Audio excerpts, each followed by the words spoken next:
Auntie Sonia in my unfortunately dark apartment. Once again, I didn't tell anyone I was going to go live, but I just wanted to stop in and give you guys some updates on how it's been going with me and also some crazy things about the state of the world. I'm just going to wait until some people show up.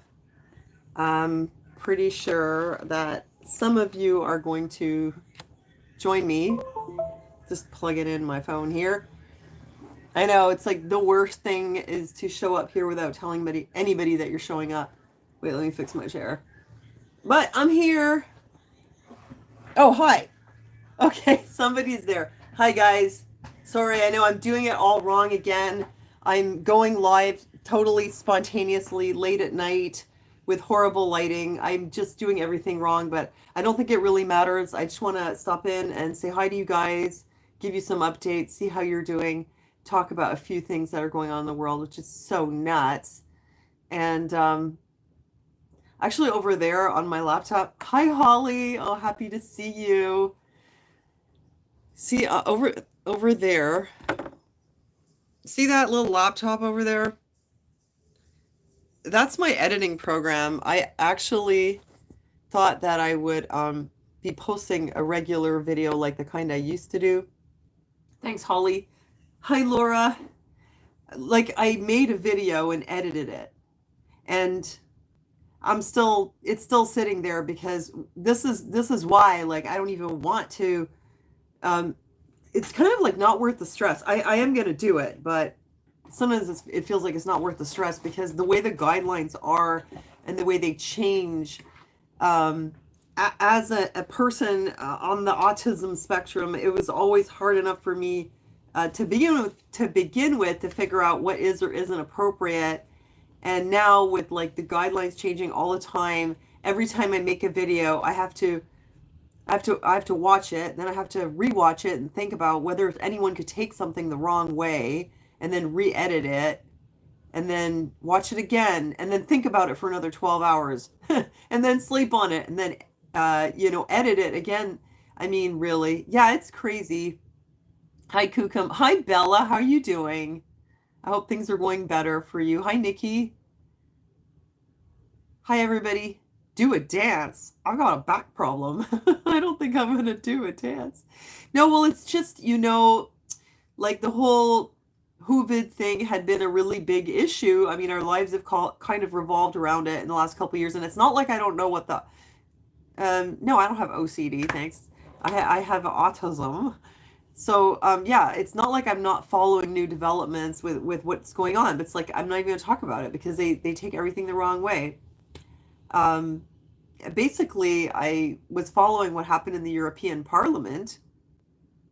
I mean, I'm going to post that video tomorrow. I think the video is fine.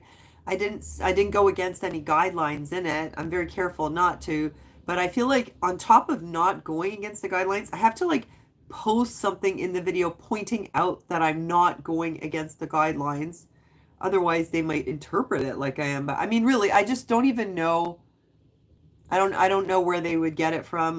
But like I say, I just can't make any sense of it at this point. So, although it has mellowed out a little bit. So, this is what I'm going to talk about tomorrow. European Parliament. Albert Bourla was supposed to testify for this hearing they were having, or testify. I mean, he was supposed to show up. It's not a court hearing.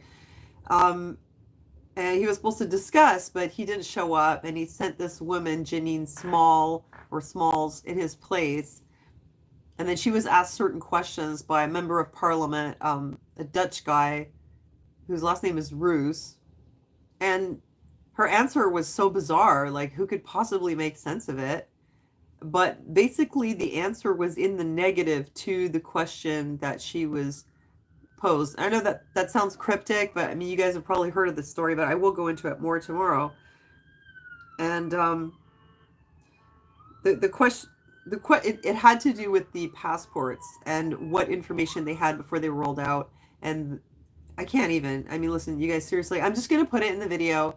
I know lots of other people have talked about it, but I can't even like off the cuff because I'm still an Aspie, and who knows what I might say, whatever. It's not about me being an Aspie. It's just that nerve-wracking on YouTube.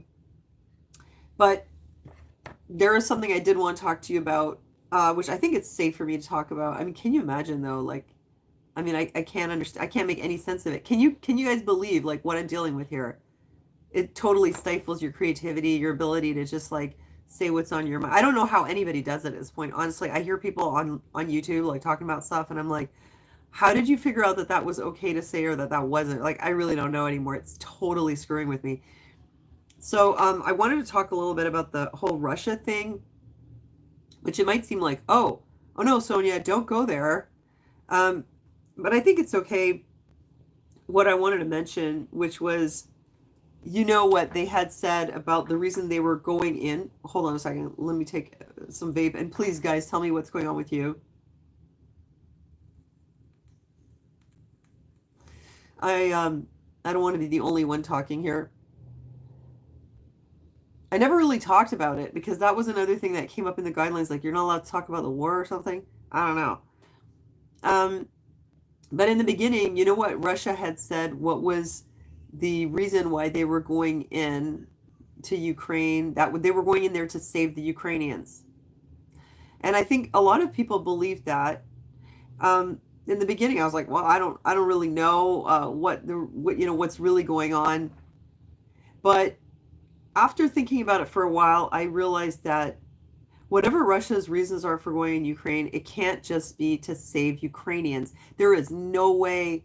You know why? Because think about every war that anyone has gone into. Like, use the U.S. for example, when they went into Iraq or Afghanistan or wherever. And the US always says, we're going in there to help the people. Like, oh, look what they do to their women, or oh, look what they did to their own people. Remember first Iraq war and look what he did, what kind of weapons he uses on his own people. It's always something like that, but it always turns out that that's not really why they go in there. I came to the conclusion that I'm looking at your comments there, but I'm going to get to them in a second. I came to the conclusion that given that historically no country in the world has ever gone to war on another country's behalf purely for altruistic motives. I mean, even remember World War II, it took Pearl Harbor for the Americans to get on board, and that was really serious. Everybody knows what was going on. And it took something that big for them to get on board. Why on earth would Russia risk going into Ukraine to help out Ukrainians unless there was something really seriously in it for them? And I thought, well, it could really just be that they went in there with the intention of helping those republics in the East break off to create a buffer zone between them and Ukraine, assuming that Ukraine is going to become part of NATO and whatever else, you know. Oh, I'm sorry about that. I forgot to mute the sounds again. That they're trying to just break this country apart to create a buffer zone. That to me sounds like the most logical explanation. I don't really think it's just to help the Ukrainians, because if it was a question of like a humanitarian mission, then they wouldn't risk their necks like that. They wouldn't go up against basically, they wouldn't basically create like a proxy war with the West. They would have the options to do like what America has done in the past, which is use sanctions. They would probably try to put pressure on Canada, America, and the West in general to stop giving support to Ukraine by imposing some kind of sanctions or something like that. I don't think that they would go in there with military force. So I don't believe that. Although at the very beginning, they had given those reasons, and I had made a video where I mentioned like about, who was in that military in Ukraine and who Canada had trained and stuff like that. But you guys, it doesn't make any sense.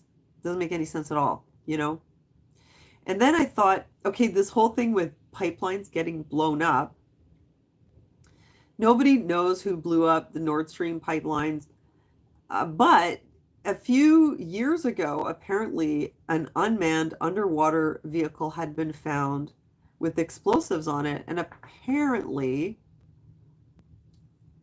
it was American owned. It didn't blow anything up. It was discovered while they were doing like maintenance or surveillance or something like that. But there had been some devices in the area, and apparently the area was like under American control, but that doesn't mean the Americans did it. It wouldn't really make sense for the Russians to blow up their own pipeline either. Why would they have to blow it up? They could just cut the supply off. They could just turn it off at the source.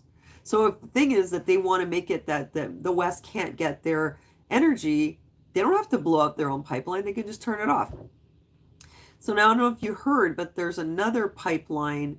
It's a Turkish pipeline, Turkstream, that runs through Russia and into Turkey. And apparently that was like the last Russian pipeline that is going into Europe. And apparently what I heard today was some people got caught trying to blow up this pipeline, sabotaging it, and it was inside Russia. And Russia says it was Ukrainians. Hi, Lincoln.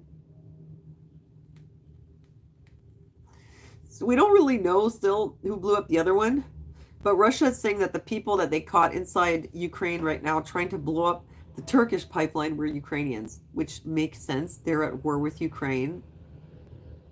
But it's kind of weird because this whole thing also comes at a time where, I mean, look, if there's no energy, people are going to have to do without, not just people in Europe, but all over the world. We're going to have to do without. We're going to have to use less fuel.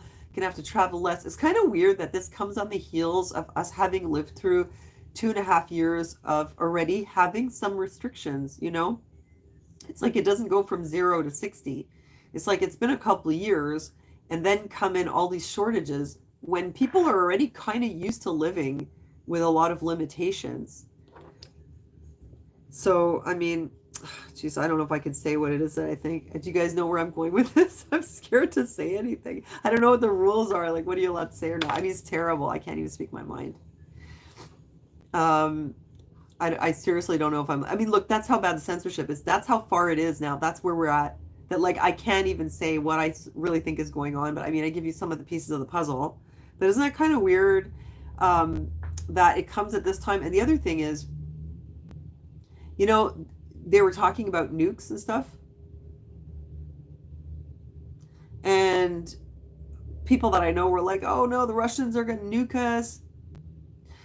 Did you guys hear the Russians actually threatening to nuke anyone?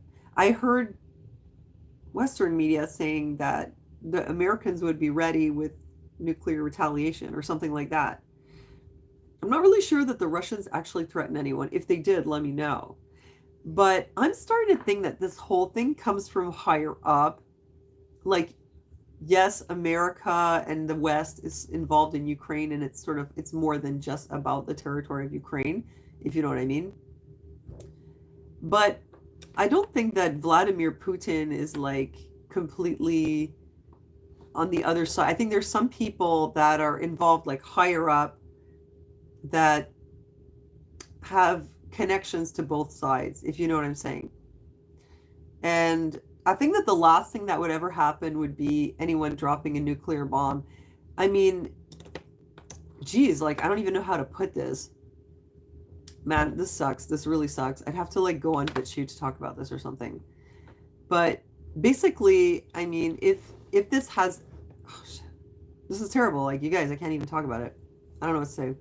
I totally know what I want to say. I have it thought out, but I'm like, oh, I don't know. Am I allowed to talk about that? I don't even know anymore. Shit. Totally, that totally sucks. Basically, let's put it this way. If someone is a nature worshiper and they are promoting returning nature to a pristine state, the last thing they're going to want to do is nuke the planet. Right? Do you guys know what I'm talking about? The last thing they want to do is nuke the planet. Because they do worship nature. And they can't just like nuke the planet and then go hide in a bunker for a while and come back out. There's going to be nothing there for them. I'm pretty sure they don't want to stay in the bunker forever. And they're also going to destroy nature. And every single thing that they have showed us about the world that they want to create, it always involves cleaning the planet, purifying the planet, returning nature to pristine state. Those are their words. So why would anyone Yeah, it doesn't make sense, right? Why would anyone who wants that to happen, who is in possession of nuclear weapons, why would they use them? Because I think that some of those, I know that on some level, yes, it's obviously it's a war, it's a real war. Don't let anybody tell you it's not happening. I know that some news crews have like filmed things where they like reenacted stuff, but I know people who have family and friends in Ukraine, and it is a real war. Stuff is really happening. My friend in Croatia, he fled Ukraine, and so did his roommate, and they really are dropping bombs. So don't let anybody bamboozle you and make you think that it's all just, and like nothing's happening. That's just nonsense. But I think that way up on the food chain, well, there's fighting like down here, but at certain levels, like way high up on the food chain, the enemy isn't one country or another country. The enemy is, oh my God, I don't even know if I could say this, but it's like, do you ever feel like, oh shit, I can't. Um,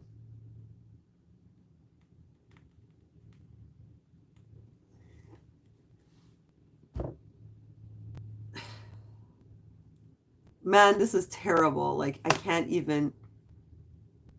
Are you? But are you sure that they don't have also connections with some people that the other people are connected to? What if they're up way up high, like they're all working together, you know? And they're telling us, oh, they're going to nuke this, they're going to nuke that, and really everybody knows nobody's going to nuke anybody, right? I kind of think that globally the agenda is sort of what it always has been. It hasn't really changed that much. And I think that when it comes down to it, nobody's going to destroy the planet, you know? Let's just put it that way. I mean, I don't know what to tell you. I don't know how to. These are just my thoughts about it. I do check the guidelines, but like, I can't understand them. I can't understand them because, like, you'll say something, they'll interpret it a certain way, you know? And it's just, yeah, this is like completely making it impossible for me to really express myself. But like, basically, no, I don't think anyone is going to do a nuclear war. I really don't. And I think that putting that all over the news all the time, it's just, it's scaring a lot of people. But I mean, I guess my parents grew up in a generation where they were being told, duck and cover, the Russians are coming. And when I was growing up in the 80s, it was also like, what was it? I think it was Sting who had made this song about Russians and if the Russians love their children too. And everyone was scared that the Russians were going to send a nuclear bomb.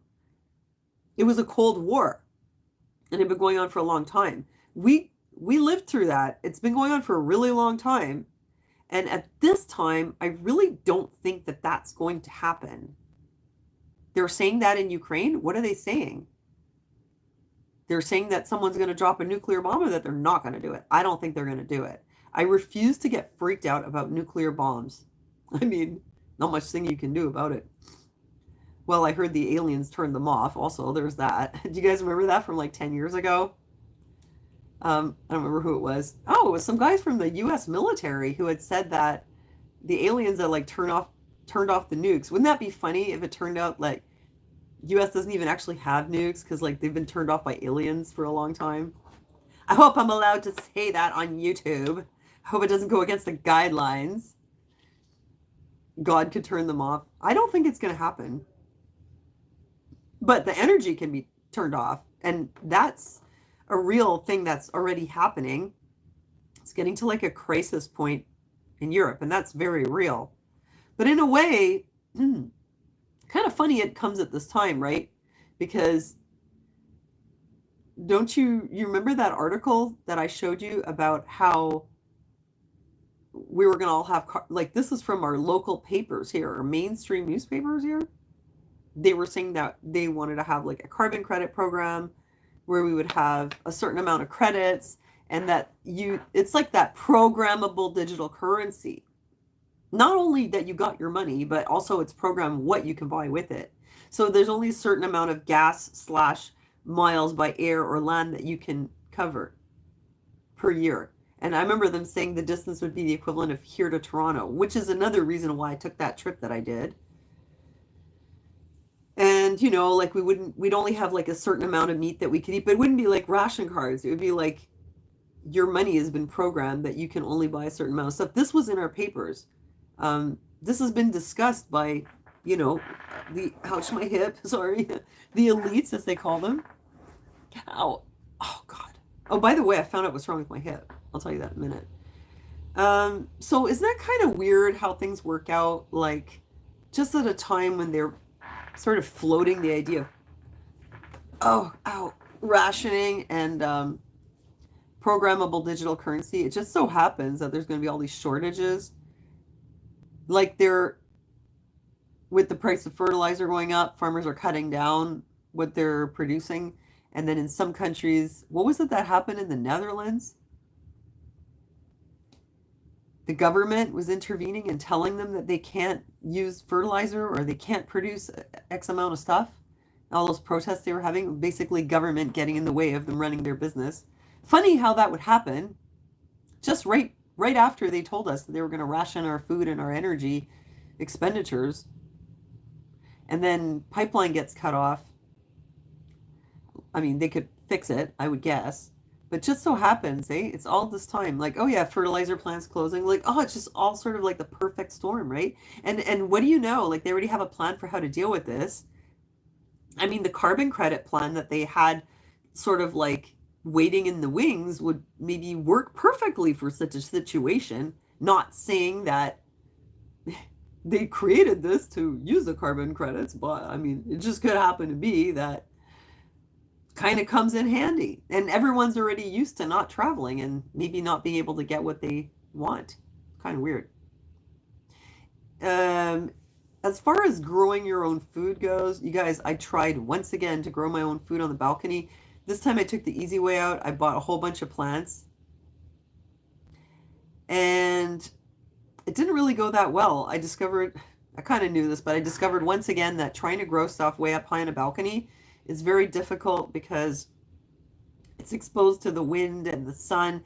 Everything dries out. Every time there was rain, everything got like knocked all over my balcony. Plants got blown out of their pots. They got thrown across the balcony. I had the pigeons that nested in them.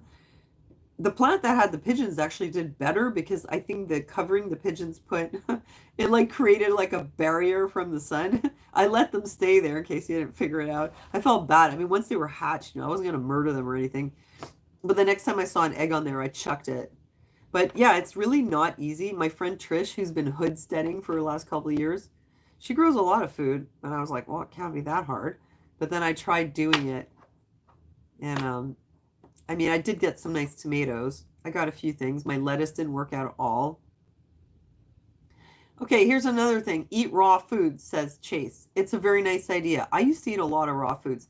Have you noticed that raw foods are getting like insanely expensive? You guys, I'm all for eating healthy, but we're down to pasta and rice, to like fill us. The fresh foods they're getting a lot more expensive. Sprouts is not a bad idea. I have sprouting trays. I tried doing that. I'll tell you though, my sprouts didn't turn out that good either. I was disappointed. But it's true, sprouts is okay. But I mean, seriously, like, how much space do you have in your house for sprouting stuff? I just don't have that much. I think if you live in the country, maybe you can grow some food. But apparently, I heard that the US government wants people to register their farms that they have. Like, if you have a little farming garden, they want you to tell the government. Did you hear about that? What do you think the purpose is? Buy grass-fed milk and ferment with kefir. Seriously? I mean, I love your optimism, love your positive attitude, but where in the world am I supposed to get grass-fed milk? And even if I did, when you live in where are you supposed to put this stuff? In a small apartment. But I found out that if you have a gallon of milk and it starts to get old, then you don't have to throw it out. You can actually make cheese with that milk. Maybe you guys already knew this. Yeah, like if it's past the expiration date,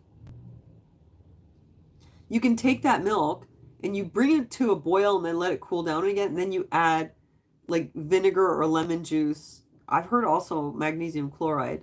And you take that, put it in a cheesecloth. You can make your own cheese with milk that's technically expired, even like a full week past the expiry date. So, I don't know, dumpster diving, like find some expired milk. And not recommending because it might go against the guidelines. I wouldn't want to recommend that people, you know, go and get food out of the dumpster. But if they did, they could make cheese. Let's just say, but don't do it. I mean, unless I mean, I would consider it if I was starving. But anyway, you know what sucks about Montreal? They lock the dumpsters though. It's really not easy here. What a bunch of cheapskates. They're like in the States, they throw their stuff out and you can go and dive. And that doesn't mean literally like, it just means you just have a look. But over here they like I think they lock the dumpsters. Okay, wait, let me check your comments again. Um hi Pam, I saw your comment. Yeah, Pam, really I heard that. Yeah. I mean, I could Google it. Or you could Google it. Yeah, they want people to like just sort of flag themselves like, yeah, I'm growing food over here. Thought I'd let you know in case you want to come by and take it. I don't know. I feel kind of anytime that the government starts asking people to like register their stuff and let them know what they're up to, then I feel uncomfortable with that. I mean, I think that I've become a little bit paranoid, living in constant fear. I don't feel super comfortable with that. Imagine the CAQ starts to ask us to register our gardens. Somebody asked me about my balcony garden. God, I would just ignore that personally. I would ignore the call. What for? What do they need to know if I have tomatoes on my garden, on my balcony? How, sorry, guys. How do you put garbage in it in the dumpster? You put it in when it's open, then you lock it. Well, it's great if you can collect seeds. Yeah, it's not easy to grow. I mean, people are like, oh, just grow your own food. I've tried. It's not that easy. My parents actually were kind of like big, I don't want to say hippies, but they were like these big back to the land people. No, I haven't heard of serpent seed. Do tell me what it is. They were like real back to the land kind of people back in the 70s, and they had this big property. It was like, I don't know, like 35 acres or something. It was huge. Some of you have seen some videos I did at my parents' place in Vermont, like back in the day. And originally, when we got there, the whole backyard, it was huge, right? I mean, how could I describe how big this yard was? Really big, not a normal yard. Like if a normal yard is like, what you see usually people have a normal backyard, this was like multiple times just enormous, right? And my mother very ambitiously had planted rows and rows and rows of food. And so she was growing all her own lettuce, peas, carrots, cabbage, like you name it. And they had all these raspberries in the back. Then they put blueberry bushes. They had plum trees, apple trees, crab apples, blackberries were growing wild, and they were just tons. You know how they grow in Vermont? You don't have to do anything to them, they just grow. So they had a lot. They had a lot of food there. In the beginning, they were trying to really like feed themselves, I guess. But it was a lot of work. I just remember it was tons of work. And then they started to cut down on it because it was like unsustainable. Gardens are not farms. Yeah. Well, anyway, I just wanted to give you a heads up. I don't know about exactly the ins and out of that, but I heard that. And I thought that was a bit weird. I wanted to give you guys an update on something totally unrelated to this. But yeah, I know that I was a bit vague about talking about that whole thing with Russia. I just don't know what I'm allowed to talk about or not. It's crazy that I have to even question that. Let's just say I don't think there's going to be a nuclear war. That was the point. And I think that at the very top levels, I think they're not on as bad terms as they would like us to believe. Sometimes I feel like we're the enemy. We're the real enemy, Like you have the very rich, and then you have us, the plebes down here. We're the problem. And, anyway, it's more about just sort of creating a different world, or maybe going back to like a feudal system. That's what I think it's about. I mean, I'm not saying that that's the whole reason why they're having this war, but just in the big picture with some of the things that have been going on and like people that are in the Canadian cabinet and this kind of stuff, the whole carbon thing. I think it's not only about the environment. I think that it's a convenient way also to kind of return to like a feudal sort of system. I mean, that's my opinion. I hope there's not like a YouTube guideline that says, uh, implying that the World Economic Forum is collaborating with national governments to implement a global feudal system will result in the immediate disappearance of your channel. I don't think that so far, I don't think it is. Okay, so I wanted to say thank you, you guys, for the donations you gave me last time during my live stream, because I went to the osteopath, and thank you, because your donations pretty much covered that treatment that I had. So I want to let you know I was very grateful for that. And also, I got the result from my x-ray, and I'll tell you what I have. It's not anything that any of us had come up with, because people were like, oh, maybe it's, what do you call that? Rheumatoid arthritis, stop eating gluten. It's not that. It's not even osteoarthritis. It's not even a slip disc. It's something else. Hold on, I'll tell you what it's called.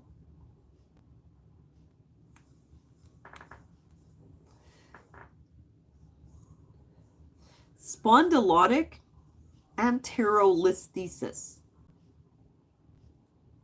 Yeah, so I'm going to tell you what that means, because I was like, what? I've never heard of anterolisthesis.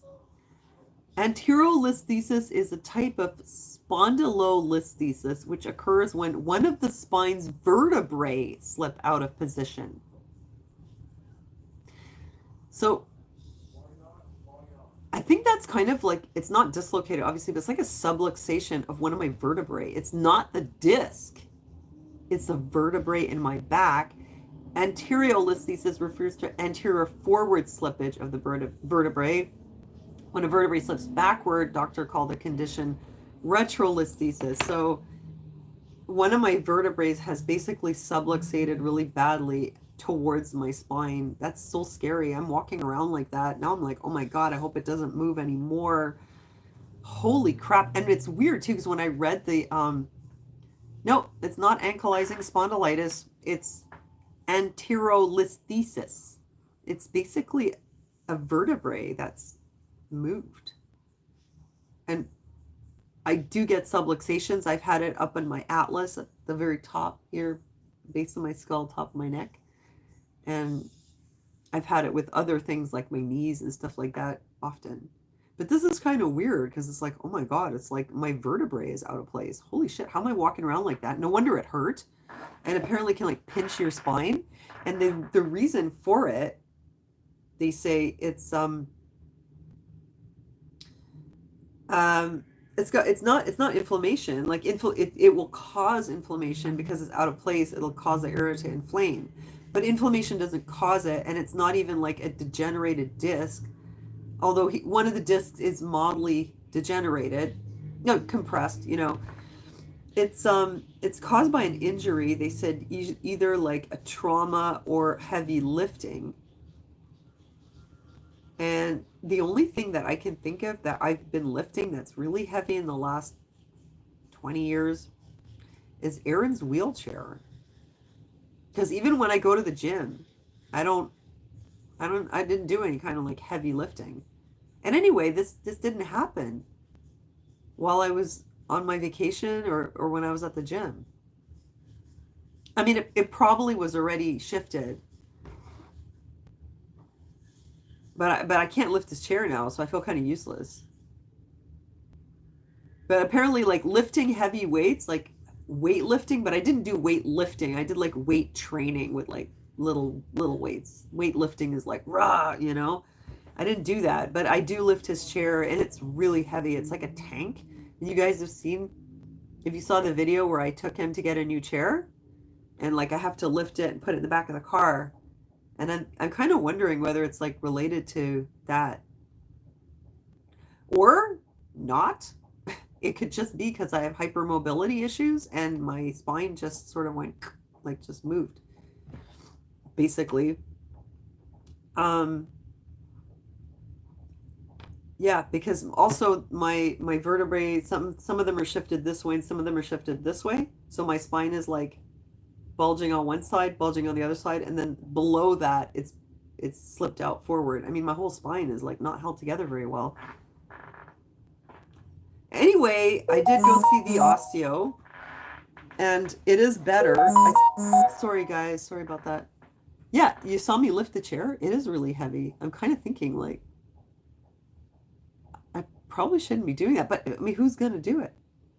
You know? I mean, lucky for us, we have a big, strong boy now. Maybe he can help.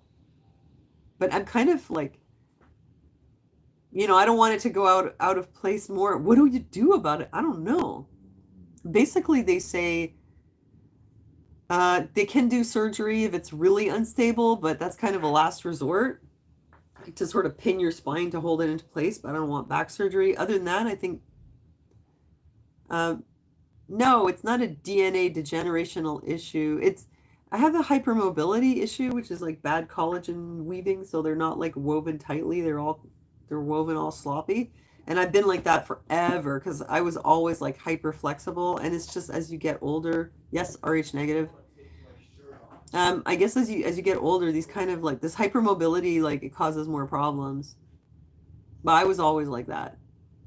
Yeah. And oh, hey Nadine, how are you? I was like, oh Nadine. Oh, Gunner's making noise. So yeah, I don't know. Like I'm trying to be careful. I'm not driving. I'm not doing anything that causes more pain, which is, making life difficult because now it takes me forever to do everything.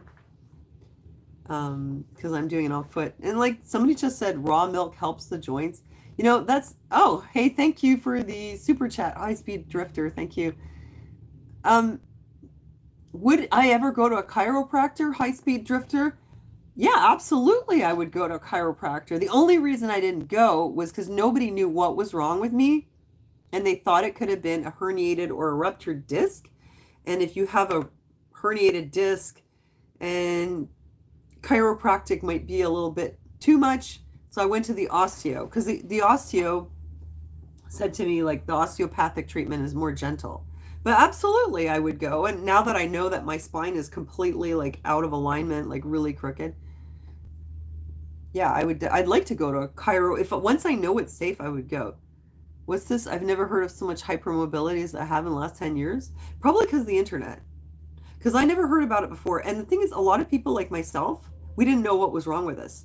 Because I think when you're online and then you hear about certain things that otherwise you would have not come across, because like nobody talks about Ehlers-Danlos on the news or in person. It's like you don't hear about it.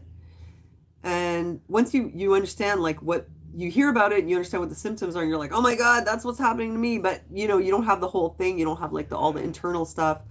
But then, that's how I got diagnosed, that I have the hypermobility syndrome. I've always had it.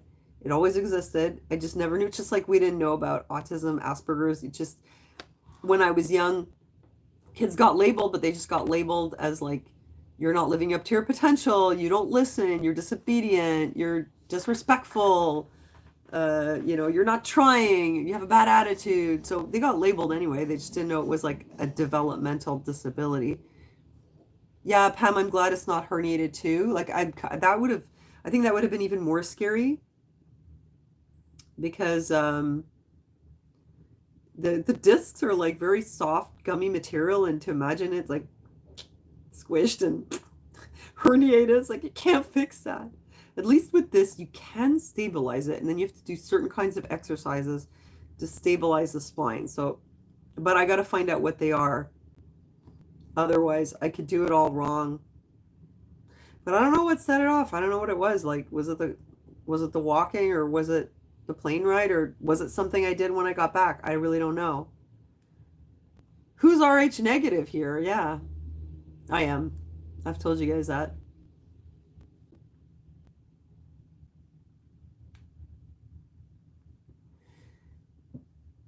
Six months with the chiropractor, and that helped. Yeah, no, I believe in that for sure. Oh, you too. You're RH negative, Caitlin. Oh, thanks, Nadine. Worried about me? Why would you be worried about me? I can take care of myself. Why? Because we lost a passport? You're RH negative. Oh, there's a whole bunch of you. Dusty Blue, too. Truth Seeker, Oneg, same as me. You're a monkey. Cool. Well, we have several Onegs and one monkey. Stay hydrated. Yeah, it's not my disc, though, Luna. It's my spine. My spine's all out of whack. I live in Montreal. Still not the best news. Yeah, Pam, it's kind of scary. I'm like, oh my God, I hope it doesn't move more. Because the thing is, I don't have any pain in my back. It's all in my leg. It's my hip and it's this, which I don't know if I can even show you. Here, it's here, which is not anywhere near my back, but it's like it's pressing on that nerve and it's hurting on, and it feels like shin splints. It's not at all, no, it's not sciatic. It's something else. Yeah, I will. Yeah, I kind of think that Cairo might like give it a good cracking and put things back together with subluxation. I've heard mixed things though. I've heard some people say that people with hypermobile joints should not go to Cairo. So I'm going to look into it. But the osteo was good. The first osteo I went to, all he did was he like touched me like lightly like this. I was like, what is he even doing? Is this really going to do something? I felt like I was having like, seriously, I was thinking like it's got to be placebo effect. What's he doing? He's doing nothing. It was just like touching me so lightly. And I didn't really feel a big difference after, when it wasn't worse, but I didn't really feel. No, it's not sciatic. It's something else. But anyway, I've had sciatica before, but sciatica like goes down the back. It goes in the back of your hip, like on your butt, and it goes down the back of your leg. And then there's another nerve that runs down the front. Sciatica doesn't hurt like the front of your shin. And my toes are crossing on a little bit on my left leg. When I was in France and I said my toe was swollen, I said I felt like my toe was crossed. I thought my toe was swollen because I felt it like crossing. But it wasn't swollen, it's just crossing. Anyway, we have enough disabilities in this family. Like, seriously, like, nothing's gonna happen. It's gonna be fine because somebody has to stay able-bodied.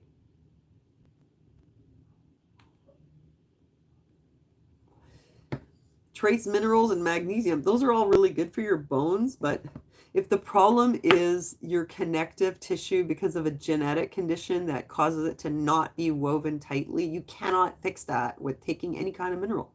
You just can't.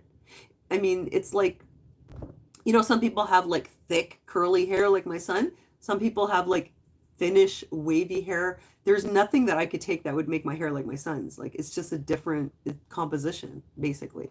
So, I mean, it's good to take all your vitamins and that. You know what I'm into lately? I'm into K2 vitamin, bone broth. Yeah, for sure. That's all good. Good for your nails and stuff. Oh my God. I have to tell you guys something about my skin, though, on another note. Wait, let me make a note so I don't forget. I got to tell you this because this was cool.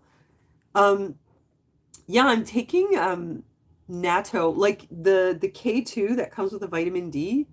It's from natto, which is from fermented soybeans. And I have do you guys want to see what it looks like? This stuff is amazing. And not only it rejuvenates your skin, but it also like breaks down clots in your body. I mean, not medical advice. I'm not saying if you have clots, you shouldn't go and get, you know, treatment. But it's like it does something. It breaks down like the fibrin or something, and yeah, it's really good for your skin. You want to see it? Okay, because the reason I bought it, I hope that I don't get a bad connection. The reason I bought it was that I found out, I have to get up slowly. It's always when I get up and then it stops hurting. That's one of the reasons Japanese women have such great skin is that they eat this stuff called natto, which contains something called nattokinase. It's an enzyme. So I got the good stuff here. I got the natto. I'll show you.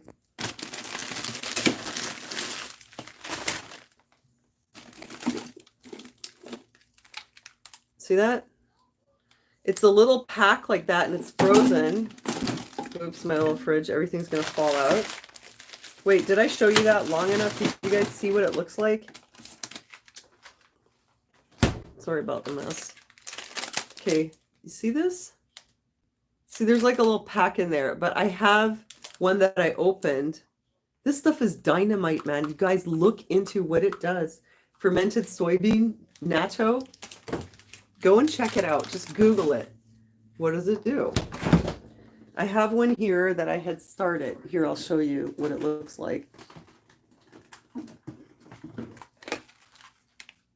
So it's a little pack like this.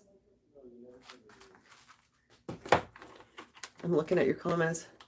Natto, yes, circulation, keeps your circulation healthy. It does. I'm gonna show you. See, these are the soybeans. They're under this little pellicule. And then, well, I'm gonna take that off. You guys, my kitchen is a total mess. It's because I was cleaning Aaron's place. I had to empty his whole kitchen again. And so I didn't really do mine. And it's like, ooh, such a mess. See that? And this is the really potent kind, the black soybeans. And then it's like, they're kind of sticky. Well, I mean, I don't know if you can see that. Oh, it's kind of frozen, but like, I don't know if you, can you see there's like goopy little fibers in there? It tastes slimy. Can you see the fibers? And then it comes with some soy sauce and some mustard. It's really slimy. It doesn't, I don't think it tastes particularly good, but it's edible. I don't even cook it. No, not even, no. I mean, I just keep hearing really great things about this for a lot of different stuff. And I'll tell you why I'm taking it, but I also have this now. It's K and D. And then if you look at where does the vitamin K come from, it says right here, menaquinone MK7 natto. The vitamin K2 in here, it's from natto. It's from that stuff that I just showed you. So I'm getting it from my pills, but also I have the beans in the freezer. And oh, and the vitamin D3, yeah. Where's my vitamin D? I love this stuff so much. These ones, the tablets, they're chewy, they're so delicious. But I want to show you something. Okay. Oh, did you guys notice my hair is brown? You notice? Oh my God, the garbage. You know what it is? I keep decluttering and I keep taking more stuff out and then it sits there until I have a chance to put it away. Why does this look so foggy? Hold on a second. I'm just going to wipe the lens for 1 second.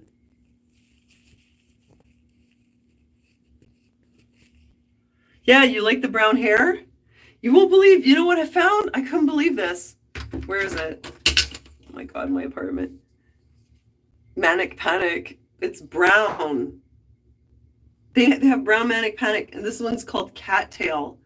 And it's got like a little bit of red, but look how natural it looks because my gray, like I have different amounts of gray. So some of it is like darker, some of it's a bit lighter. It's just like natural, not like when you dye your hair with the permanent dye.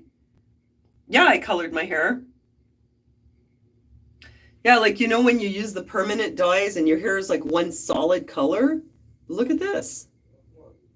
It came out like, you guys still there? Your comments just disappeared. Okay, yeah, I like it too. Weird thing is that my hair looks a little flat since I did it. I'm not sure why, but it's fine. And so I got Cattail. That's this one. And then after I'm going to try this one. It's called Bat Out of Hell. It's supposed to be a bit darker. This is good stuff. It's the only thing I can really use on my hair because it's too fragile. It does look natural, eh, Dusty? I really like this one. Yeah, vitamin D with vitamin K. Oh, okay. So I want to tell you why I'm taking that vitamin K. And this isn't medical advice, obviously, but I mean, it is what it is, right? So, you know, I'm just telling you like what my experience was. Oh, Lena, I don't have time for rollers. So I had a bone scan done finally, which I probably should have done years ago, but nobody suggested it and I didn't know. So I finally had this bone scan done. Let me tell you what happened.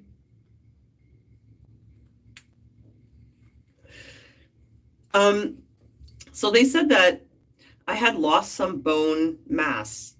And that's because you guys know I went through the change and I struggled with that for 8 years. Everybody was telling me, like, just do it the natural way, it'll get better. Can you guys see me clearly in here?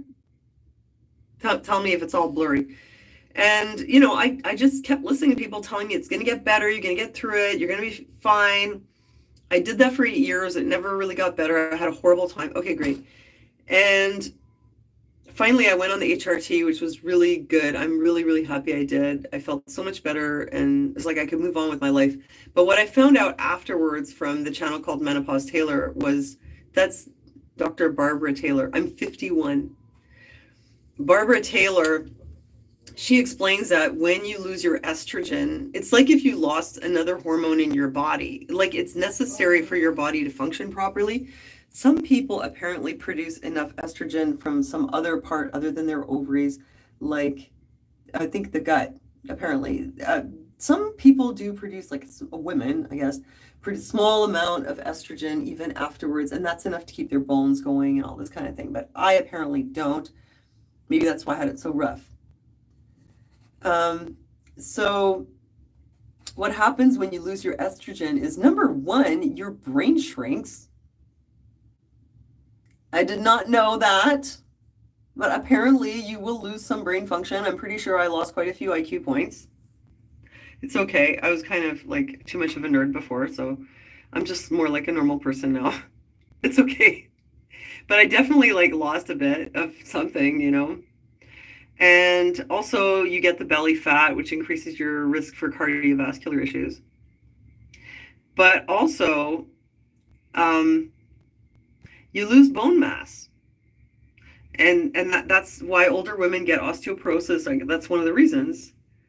It's because the estrogen is keeping your bones strong. So I got a bone scan done, and they told me I have osteopenia.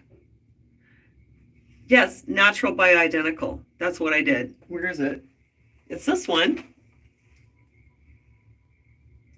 Estrogel, because I hate swallowing pills. And this one, Prometrium. I'm very happy with my decision. Oh my God. I should have done it sooner, but I guess better late than never. So they said I have osteopenia, so my doctor's telling me he wants to prescribe Fosamax. And I never mentioned this to you guys before, but at one point I worked as a like market research, what's it called? Market researcher for pharmaceutical companies. I mean, I didn't know anything about big pharma at the time, and basically it was my job to go and interview doctors and ask them which perks they received from which company, because this was back when they could still seriously bribe doctors. This was back in the day when the pharmaceutical companies would cater the doctors' meals and send them on vacations, which they called conferences. So it was my job to like make an appointment, go talk to the doctor, ask them a bunch of questions, and then return this data to the company. So the questions were about which of the perks they benefited from, and then which products they prescribed, which products they preferred. And so one would be the company that I guess was commissioning me to ask these questions, and the other product would be from the competitor, something like that. I mean, I didn't even know exactly like who was behind it or what. So they'd be like, so there was like Fosamax, and there was another one. And I remember I would ask the doctors about Fosamax or the other osteoporosis drug. Which one do you prefer to prescribe? And then they'd ask like which one has better results, which one is better tolerated, and all the things they thought about the drug. But they'd also ask them about which perks did you take from the company that makes the companies that make these two drugs. So they were trying to figure out like, if we cater their meals, are they going to prescribe our product instead of the competitor's product? That's what they were doing, and I was helping them. Yeah, that's what I was doing. And I didn't even know, right? I didn't understand what this was all about, because I was such a big believer, eh? I was like a huge believer in all pharmaceuticals and all products they had. just thought it was like modern medicine was just the most wonderful, amazing, miraculous thing. I never thought anything could be wrong with it. I never thought that some the companies would be like bribing doctors or trying to cover up problems with their products, like what happened with Vioxx. Like I had no idea. I believed in the system completely. I thought everything was on the level. The whole system was made with all these checks and balances. Everything was done for your safety. Like I was totally a believer. I never thought, I didn't even realize that there were things on the market that had serious side effects. Like I believed so much that everything was so safe, you know? So I was interviewing these doctors and I had no idea. 1 second, and I'll tell you. That's like a tangent. Oh, my vape just died. So I'm just in here now because the lighting's better. So I was going around asking them about what they prescribe, and one of the products that I was asking about happened to be Fosamax, which was the one that my doctor ended up writing me a prescription for. And so when he first wrote it, I was like, oh yeah, Fosamax, I know that one. Like I used to ask the doctors about it. And I thought, oh yeah, like everybody knows Fosamax. That's what all women take when they get their menopause so that their bones stay strong. Everybody knows that. And then, just to be safe, I just went to check. Because he wrote it, and I thought, okay, this time I'm going to take it. Because usually I'm like, I don't know, because I swung the other way. Oh, my God, my back. It's terrible. I swung the other way. So I thought, no, this time I'm going to take it. I'm not going to be paranoid. But I thought, okay, I'll just look into it a little bit.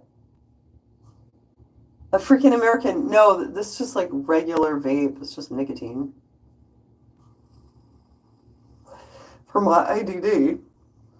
I went to look into it because I wanted to know, okay, so I'm going to take Fosamax, and this is supposed to make my bones stronger, right? So I won't get a pelvic fracture, like a hip fracture, like my neighbor did. I've known a couple of people who've had that. It totally sucks. But then as I was reading about it, I discovered that it was proven to reduce spinal fractures in the first 5 years.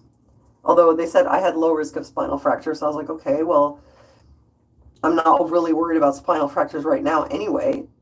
But does it prevent hip fractures? And when they say hip fracture, a lot of time what they mean is it's not the pelvis. It's the top of the femur, the part that connects into your pelvis. Like here's your pelvis, and your femur goes like this, and there's the ball, right? And people get fractures right here. And it turns out, you go look this up, that there's something about these osteoporosis drugs that they make the bones thicker, but it doesn't necessarily translate into fewer hip fractures. And actually, there's all this controversy about it. Who knew? Controversy because there was some risk of it leading to like the femur actually shattering. And they were talking about stepping off a curb and the femur bone just really breaking like a twig. So I was like, well, why would that happen? It's supposed to make your bones stronger. So it turns out, because he goes, you got to take the Fosamax and you have to take calcium at the same time. And I was like, okay, well, the calcium is to make my bones stronger, right? Turns out, no, it's to maintain your blood levels of calcium, because these drugs, what they do, like your bones have this cycle that they go through with calcium. So they take calcium, like you eat calcium, calcium goes in your blood. The calcium goes from your blood into your bones, it forms bone tissue, and then it has like an expiry date. Like all cells in your body, they don't live forever, and it dies or whatever, it gets recycled. So that calcium then gets recycled, goes back into your blood. So there's this kind of like balance going on, right? And it goes into the bones and it comes back out from the bones, and you're maintaining this homeostasis in your blood, with calcium being one of your electrolytes, right? But what the osteoporosis drugs do is they interfere with the cycle. So what happens is the calcium goes into your bone and it stays there. And then at the point where normally it would be recycled, it doesn't get recycled, it just collects in your bone. So that's why on x-ray then you have a thick bone. But is it more Is it more resistant to fractures? Well, you guys can look that up. There's like this whole debate about whether that even works or whether it predisposes you to other kinds of fractures later. Anyway, so I got scared off. So I was like, well, what am I going to do then? Like, 'cause I got to do something. So it turns out that the natto and the vitamin D are helpful. Oh, and the thing is, so then I found out, why are they telling me to take calcium while I'm on Fosamax? It's because you're losing calcium in your blood because it's going to your bones and it's not coming back out in that cycle. So then you have to take more calcium just to maintain the calcium balance in your blood. Go look it up. And the calcium that I got, it's delicious. This cherry Tums. I don't like pills, but this was delicious. But it turns out this is the calcium carbonate, which apparently doesn't even go into your bones very well, and apparently is linked to hardening of the arteries.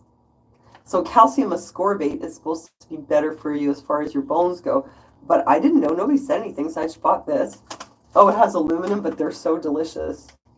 I would eat them, but apparently not too much. So I was like, what? You know, and then I went to talk to the pharmacist about it, and she knew all about it. And I was like, well, nobody ever told me.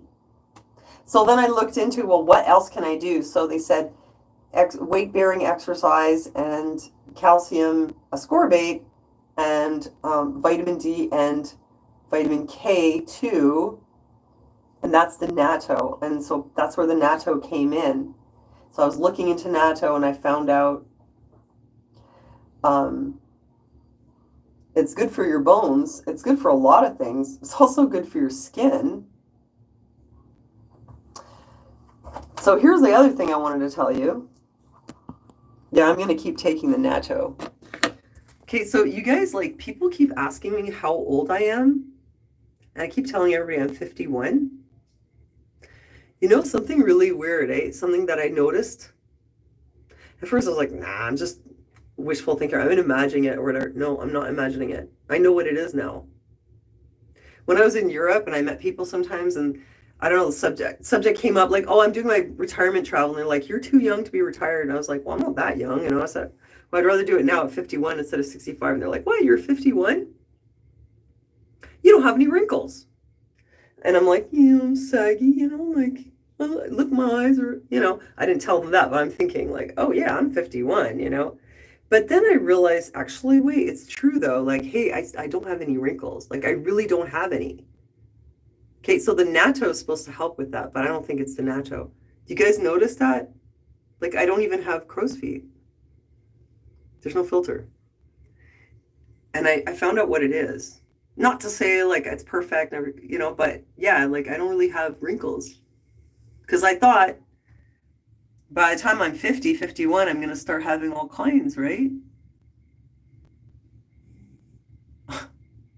Okay.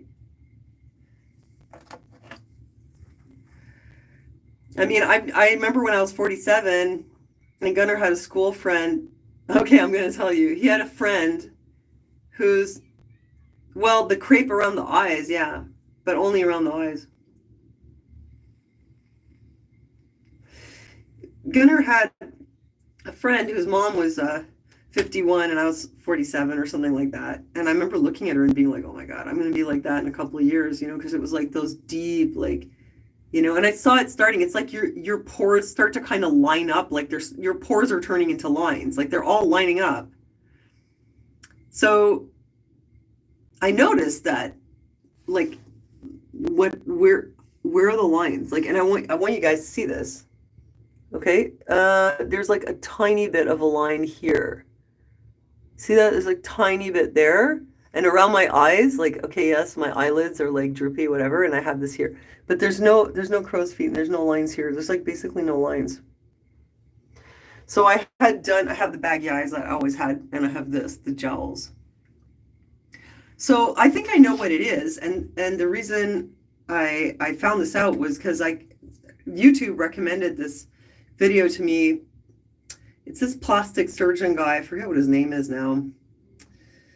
Anyway, and he was talking about if you want to look younger in 5 or 10 years, and he was saying people get fillers. I don't have any fillers right now.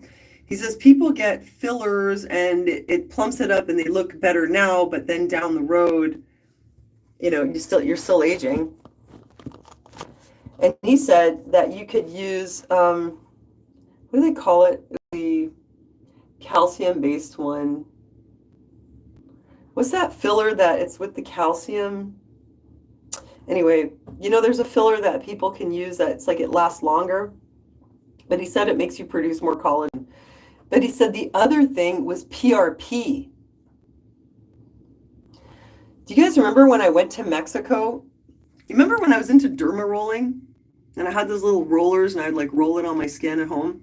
I went to Mexico and I had him derma roll me, but I had him take out my blood, run it through a spinner, separate the plasma from the blood.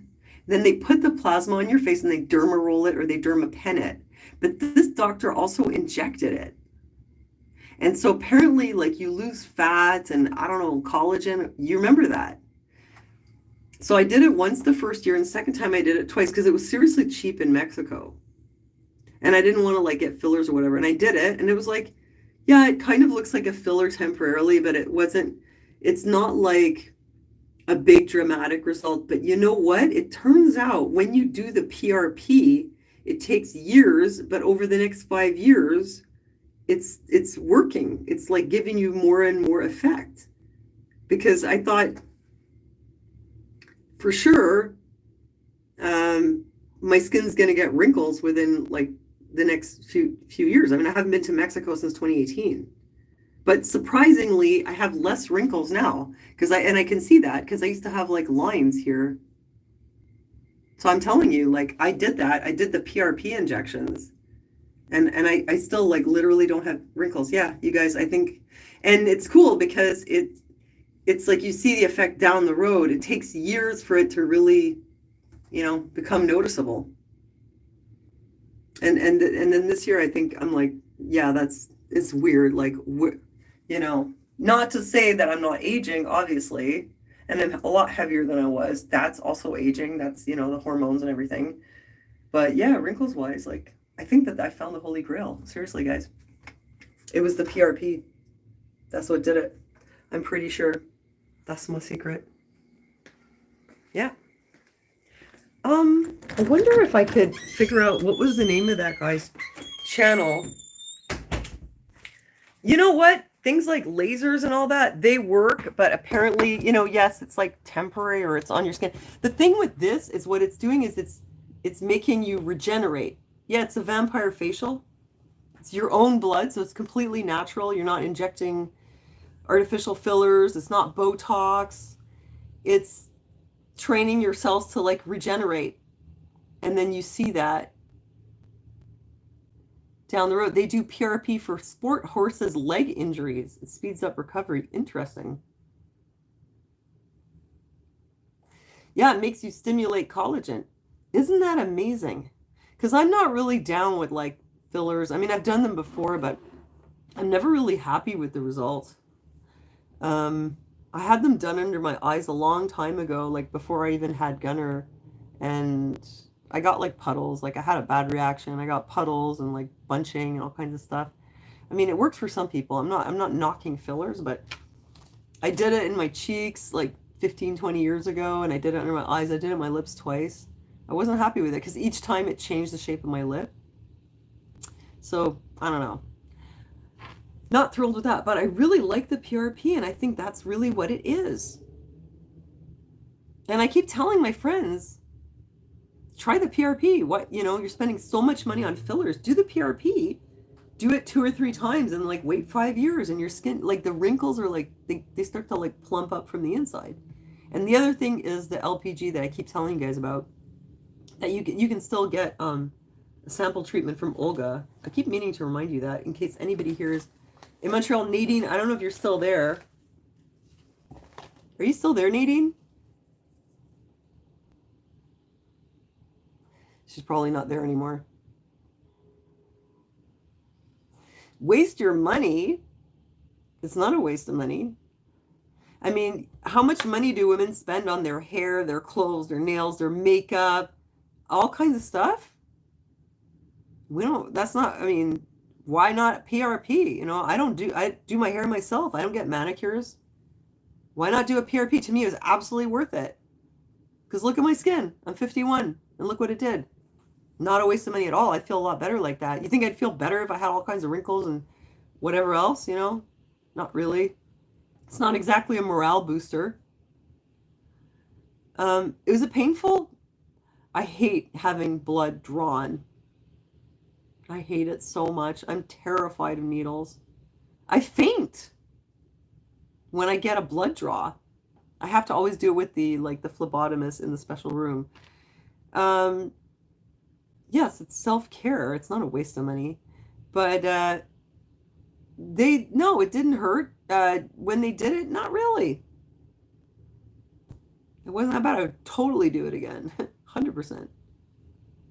Definitely. I mean, imagine, like, what did I pay for it in Mexico? It was dirt cheap when I went to Playa. I think I paid like $250 or something crazy like that. Like, not maybe 300. Injections to get your whole face full of injections, like $2,000 just for your lips. No, I don't donate blood because I'm terrified of needles. Sorry, guys. But please, by all means, give blood. But I just can't. I can't deal with needles. But yeah, like people spend a fortune on Botox and fillers. You can spend $5,000 a year on that easily. Well, Murphy, you know, I've done it and it worked for me, and I'm here to testify. And so if you don't want to do it because you don't believe in it, by all means, don't do it. But I've done it and I would do it again. And I know that a lot of the ladies here also like to know the good hacks that actually work. Um, I get the LPG at Le Bar Beauté et Couleur. It's going to be backwards if I show it to you. I don't know if anyone here is even in Montreal. Is anyone here from Montreal? Well, I'll leave it anyway. It's called, well, the Color and Beauty Bar, Le Bar Beauté et Couleur. And the phone number at the store is 514-489-2225. So if you want a sample LPG for your face or like lymphatic drainage or whatever, call Le Bar Beauté. Not sponsored, by the way. And Olga will do you a sample session for 20 minutes for free, no strings attached, because she just wants you to have a chance to see how good it is. Hopefully you'll like it and you'll come back, but if you don't like it, you don't have to come back. But that's what I've been doing. It's just LPG and that PRP, man. It really works. I would do it again. I think they have it up here, but I think it costs more. You'd rather have Anita Hit do your hair and makeup. Yeah, I don't even look, I don't put makeup. I don't want to even spend my time doing it. Sometimes I do, but not when I'm busy cleaning all day and that kind of thing. Why bother? But definitely PRP was worth it. Well, I mean, Murphy, you think a quack doctor wasting your money? That wasn't my experience. I had a really good experience with that. So, and it was me who went and sought it out, and it's natural too. It's your own blood. Yeah. So whatever, you don't have to do it if you don't like it. But I wanted to tell you that was my hack, and so now I'm also taking the natto. And then for what's going to happen with my spine being all out of alignment, I don't know. I'm going to see my doctor tomorrow, and he's going to tell me. He wants me to have an MRI, and I really want to know what exactly is wrong with my spine, because now they just know like the vertebrae is like subluxated. It's out to the point where it's like pressing on nerves. If it's safe to get chiro, I'll do it. If it's not safe, I won't, because I don't want to end up like paralyzed or something, because it's my spine. It's like totally out of whack, and I can't lift a wheelchair anymore. So there's that. So I just wanted to give you this update, and I do have that video that's sitting over there. That, I mean, it shouldn't be that big of a deal. Everybody's talking about it. It's just I wasn't sure if I was going to get in trouble for talking about what they talked about in the EU Parliament and what they said. It wasn't me who said it. It was them. And I had some clips of Dr. Fauci and Rachel Walensky and even Bill Gates. And I thought, well, are they going to hold that against me? I mean, look, it's already on YouTube. It shouldn't be a problem. It's just, it's really like mind racking or whatever, just to figure that out, what's okay to post and what's not okay. But anyway, so I talked about Russia today. I hope it's okay. I didn't even get to really say what I think. You know, you guys, I still have, okay, Murphy says stay away from chiropractors. Yeah, but you also said stay away from PRP, so. I do have the BitChute channel that I haven't posted on a long time because it was just like more work. For what, you know? I just don't have the energy. Murphy's a bot. I don't know. Some people are just like that. I don't think it's a bot. Some people are just like negative Nancy, you know? Yeah, and it's like, I mean, years ago, like, yeah, Pam, we were so like free. We could really talk about anything. And now it's like this whole thing about, oh, did you guys hear about PayPal was going to, you must have heard about this. PayPal was going to fine users $2,500 for posting misinformation. But it's like, who gets to decide if it's misinformation? Like, who fact checks the fact checkers, you know? And the thing with that is sometimes the story changes. Like, I remember when originally when the whole pandemic started and everyone was saying it started in the wet market, every news outlet was saying that that was like the official narrative, and I posted that on Facebook, and months later it got fact checked that it didn't start in the wet market, but it was like, hey, this was months ago, that's what we were supposed to believe. And I shared the story, and then like 3 or 4 or 5 months later it got fact checked, and it like gave my Facebook or whatever like some kind of a strike. But it's different on Facebook. Like you get that, you can never come back from it. There's no way to undo it. It doesn't go away over time. And I mean, they already had put a lock on my subscriber count years before for I don't know what, which I talked about in my other live. And it was like, this was months ago. And so as the story changes, they go back and fact check like the older version of the story, even though that was the story at the time. Like, let's say what happened now with the Russian pipeline. Let's say that our media tells us it was the Russians who did it themselves.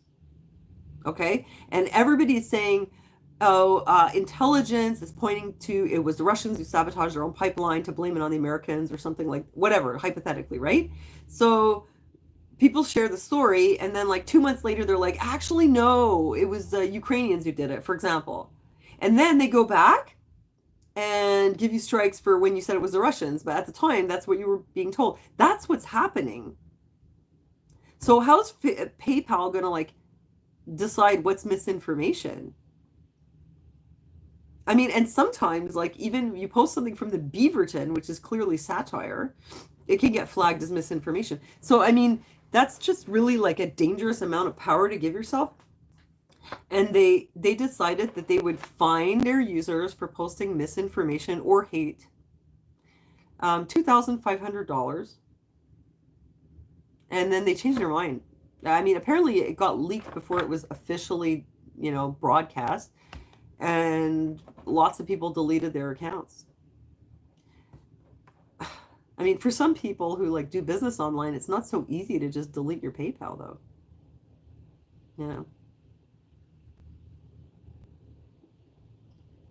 You guys are deleting your PayPals? Yeah, people are still deleting it. But what do you use then?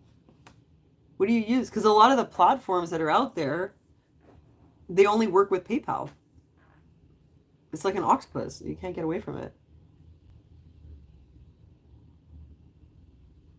You deleted your PayPal that you used for children's art party biz for deposits. Zally.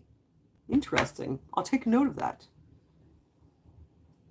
But can you use things like Zelle with platforms like Patreon or whatever else, Because a lot of those kind of things like Cash App. Oh, yeah, it's true, eh? How were they going to collect the fines? Well, this is a crazy thing. Now, I don't know if this is true, but what I heard was that because PayPal was connected to your bank account. Oh, Cash App is not in Canada. Okay, interesting. that they could take it from your bank account. I don't know. I mean, what gives them the right? What gives them? Can you imagine if I just decided that, I don't know, I was going to give myself the right to fine people for something and like just take their money? Since when? Like, fines is usually something you get when you break the law. Usually it's like the police that can fine you.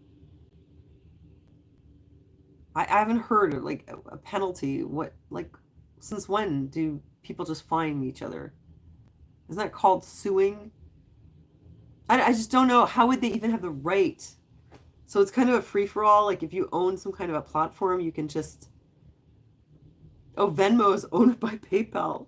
Okay, so there's Zelle, and then there's Venmo. It's owned by PayPal. They're going to fine you. Oh my gosh. So you can't get away from it. Oh my God, did you guys hear, speaking of getting fined, did you hear that Alex Jones got fined almost $1 billion for like what he said about Sandy Hook people? It was like $956 million. Like, they seriously just want to put him out of business. That's a lot of money. I've never heard of someone being fined that much. I personally have never heard of it. Have you? And Alex Jones was like the test subject. He was like the test subject for deplatforming. Him and Milo Yiannopoulos. They were like some of the first two people. Oh, thanks, Dave. Yeah, maybe I will. Wouldn't that be funny? The first two people who got deplatformed. Because everybody was like, yeah, Alex Jones is an asshole. Screw him. But they didn't realize, well, if they can do it to him, they can do it to you. And then they can do it to more people for different reasons. I remember when that happened, people were like, yeah, but, you know, this is dangerous territory to like take that much power to like just wipe people off the internet.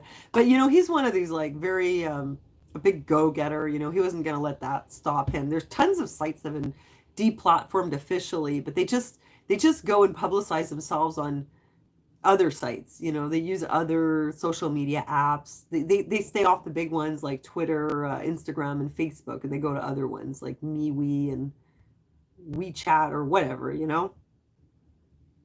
And his business was still certainly going strong. And if they don't have him on YouTube, well, he'll just go on Rumble and BitChute, and kind of like all the censorship on YouTube gave those other platforms a big advantage, because before nobody would go there, but eventually it just got so bad that everyone was like, screw it, and mass exodus.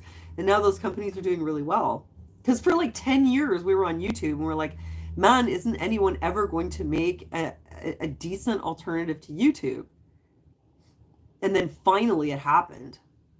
So they have competition now. So Alex Jones, like, he was still going strong, selling lots of that super male vitality. And now he's been fined almost $1 billion. But isn't that an insane amount of money? Like, I've never heard of that. Let me know, you guys. Have you ever heard of somebody being sued, like fined nearly $1 billion besides like Pfizer? You know, like some big company? I've never heard of such a thing. Usually it's like $5, maybe $10 million. I mean, even Amber Heard, what did she get fined? It was like 5 million, you know, that was for defamation. Hi, Jeff. No, I've never heard $1 billion. So I guess they figure whatever we're going to fine him for, it's got to be so big that it wipes him out completely. I wonder what he's going to do. I kind of think that, what would he do? Like, give them what he has and then declare bankruptcy? And then he'll just start all over again and he'll make another like $10 million. Yeah, they're using him as an example. They're totally making an example out of him. I mean, you know, it's not right to say, like, I guess the idea was making money off saying terrible things about victims of crimes, you know. And he says that he really believed that at the time. I personally never thought that he really believed any of it. I've always thought that he just tells people whatever they want to hear. I always thought he and many other sites, they're clever, they're good writers, and they know what people want to hear, and they'll just tell you what you want to hear so they get more hits. That's what I always thought. I didn't really believe that he believed it. I thought he was just saying all that just to like get more hits and stuff. But he said that he really did believe it. Well, anyway, they find him $1 billion. It's so much money. What do you think is going to happen to him? You think he can bounce back from that? It's funny because today I was looking at this list. Facebook keeps sending me to these. You ever see this on Facebook? I just stumbled across this and now I'm like down this crazy rabbit hole where it's like 36 haunting pictures from the past that you can't unsee, or it's like little clips of things that people said. People who work in an emergency room, like the worst thing I ever saw on my emergency room shift, and it starts out with this thing, like a little blurb to lure you in about how I knew this was going to be a difficult patient, but when he pulled up his nightgown, I was totally unprepared for what I was about to see. Like this kind of thing. Yeah, the clickbait. Or like, ghost caught on camera, or like pictures right before disaster happened. Anyway, those kind of things. Well, now, because I clicked on a couple of them, I got so sick and tired of what was on my feed, and I clicked on something like that. Next thing you know, my whole feed's full of these things, so it's a bit more interesting now. I can just look at pictures and read stories about, horrible breakups and crazy things that happen in the emergency room and stuff like that. So, I got fed a list, and it was celebrities who went broke. Hi, Pig Pug. Welcome. Glad you made it anyway. So celebrities who used to live the high life but are now broke. And it was a whole bunch of people on there. Ed McMahon, apparently he blew all his money. Burt Reynolds, apparently he had bought a stable with 150 thoroughbred horses or something crazy like that. Anyway, he burned all his money. Apparently Farrah Fawcett was pretty broke at the end too. Gary Coleman, apparently he also got completely ripped off, and then after he ended up working as a security guard. And another one was Sly Stone, from like Sly and the Family Stone. Apparently he got completely ripped off by his record label, and he sued them, and the judge agreed that he was being screwed, but said that even though he didn't realize it, he had signed away his rights when he signed the contract. So it was like, yeah, it's really unfair and you're screwed, but you did sign that contract, so legally they had a right to screw you. So anyway, there was this whole list of like famous people who had gone completely broke. Mickey Rooney was on there. There was a whole bunch of really famous people. Apparently Michael Jackson was like $400 million in debt when he died. And yet he was still living at Neverland Ranch. So if Michael Jackson could be $400 million in debt and still be living like Michael Jackson, maybe Alex Jones will find a way to make it work for him too. Who knows? What is he going to do? Because how can you actually pay someone $1 billion? Do you think that Alex Jones has $1 billion lying around? That would make him one of the world's elites. And wouldn't that be ironic, right? He's always like railing about the elites. Turns out he's one of them.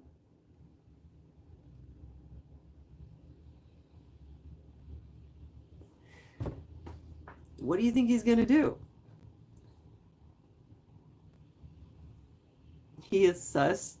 Well, I mean, they're certainly putting him through the shredder now, I didn't think he was like a real like gatekeeper or a plant. I always thought he was just an opportunist. What do you think he's going to do? Do you think this is going to be the end of AJ? And this started like a few years ago. What was it like? I don't even remember what year it was when that all happened, but it was like 4 or 5 years ago. More than that. Wait. No, that was like in 2011, wasn't it? That's a long time ago. And he's still here for now. Do you think he can bounce back? Let's see what a freaking American says. Of course, he doesn't have that much money. He takes a lot of revenue and then he spends tremendous amounts of it on all the bandwidth, personal facilities. Yeah, he does have probably a lot of expenses. David John says you should do a video about this. I am doing a video about this. I'm doing a video about it right now. I mean, you guys, my lives is sort of turned into like my YouTube equivalent of my old radio show, basically. You guys know I'm all over the place. A bushwhacker Texas line of Bohemian Grove. Dana Plato. Yeah, that was a sad story that comes up in my Facebook feed a lot. You're a millionaire, Dave? Well, I mean, you know, well, it didn't really work out for me as a mail order bride in Croatia, so just to let you know, I'm still available. Or whatever.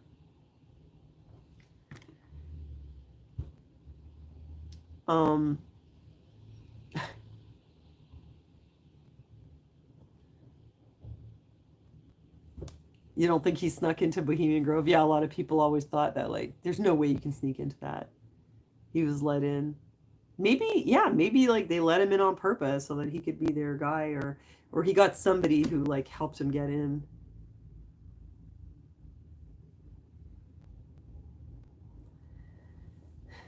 Some of you guys love AJ. He was right about some things. I mean, in the end, but listen, you know, I was talking about some things, you know, good 10, 12 years, not that stuff he was talking about. I never got into that because I never bought into it. I always thought that those theories were like total BS, complete psyop. But some of the stuff that he was talking about earlier, like I was talking about that stuff too. We were all talking about it. Turns out we were right. After all, here come the carbon credits. Ready or not, here they come.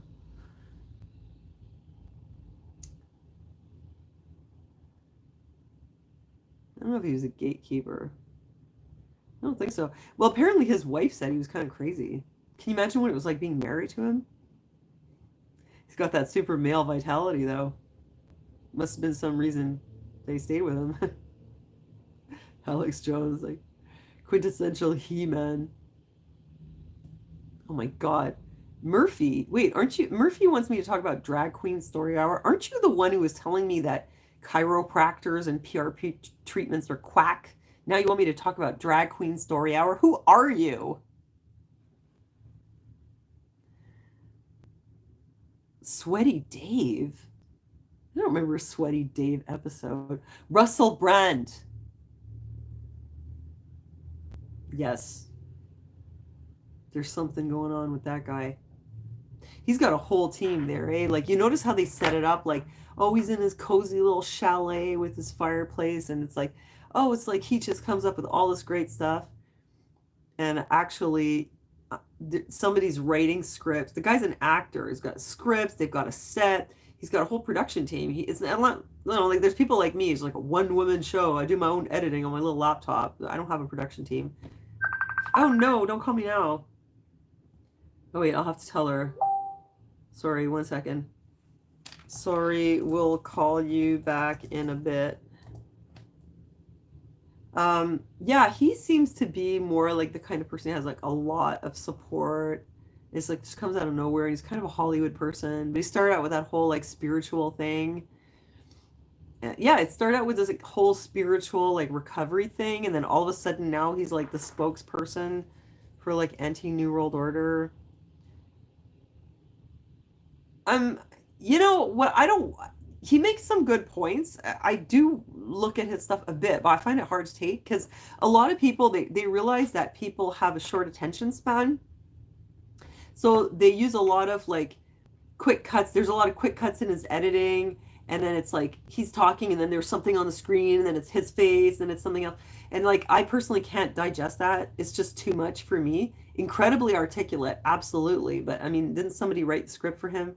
Yes, he is very articulate. But I just think that it's not just him, it's like a whole team. He's just a spokesperson.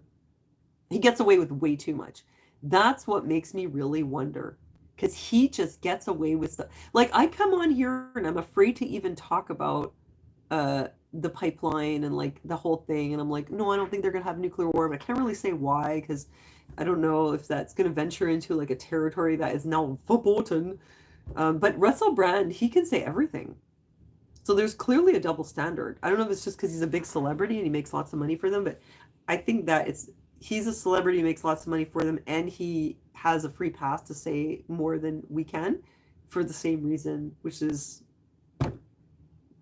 he's not just there's something going on there. Something. He's a Christian? Well, anyway. There's lots of people, Christians, doing their vlogs and they don't get a free pass. He really like he'll say things that I'm like, oh, I'm sure if I said that, somebody would have flagged it, taken it down. I don't know. He's also like a kind of elite, you know, wealthy, privileged.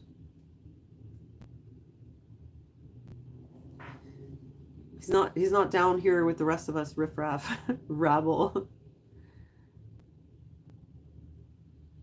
So, well, I guess that's Louder with Crowder. He gets taken down. Yeah, a lot of people get taken down and they move to other platforms.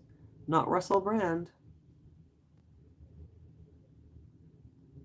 He got flagged and made a Rumble page? Really? Oh, well, maybe he's not one of them after all. You thought I lived in a castle because of my wardrobe? That castle, I mean, that wardrobe was in my family. It says 17, wait, what year does it say? 1774, 2 years before American independence. This cupboard came into the world. And then one day I asked Gunnar to help me with something around the house, and he dropped something right in front of it and knocked off one of the little bars on it. Unfortunately. So it needs repairs.